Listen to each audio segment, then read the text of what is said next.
आता बघूया टॉप 9 मोठ्या बातम्या। अहिल्यानगरच्या राहुरीमध्ये महापुरुषांच्या पुतळ्याचं विटंबन, संतप्त जमावानं 3 तास नगर मनमाड महामार्ग रोखून धरला। रास्ता रोकोनंतर जमावाचा पोलीस ठाण्यासमोर ठिय्या। पुतळा विटंबनाप्रकरणी राहुरी पोलीस ठाण्यात अज्ञाताविरुद्ध गुन्हा। अहिल्यानगरच्या राहुरीमध्ये महापुरुषांच्या पुतळ्याचं विटंबन, आज राहुरी तालुका बंदची हाक। नागरिकांकडून बुवासिंद बाबा मंदिरामध्ये सामूहिक आरतीचंही आयोजन। काही पाकिस्तानी विचारांच्या लोकांनी हे कृत्य केलं, तसंच अशा घटनांविरोधात कायदा करण्यासाठी महायुती सरकार प्रयत्नशील।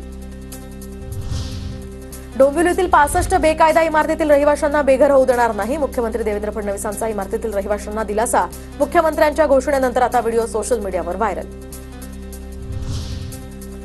अनिल परबांच्या विधान परिषदेतील टीकेनंतर आता राणे समर्थक आक्रमक। अनिल परब यांच्या घरासमोर मयूर बगेरिया यांची बॅनरबाजी। नितेश राणेंच्या हिंदुत्ववादी कार्याला सलाम अशा आशयाचे हे बॅनर।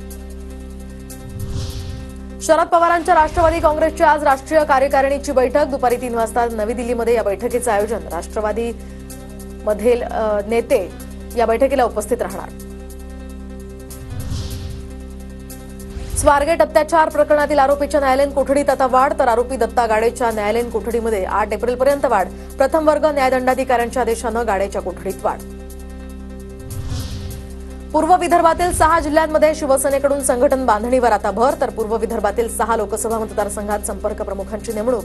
प्रत्येक विधानसभा मतदारसंघात 30,000 सदस्य नोंदणीचं लक्ष्य। कल्याणमधील माजी नगरसेवक मारहाण प्रकरणी आरोपी राणी कपोते हिला 1 दिवसाची पोलीस कोठडी।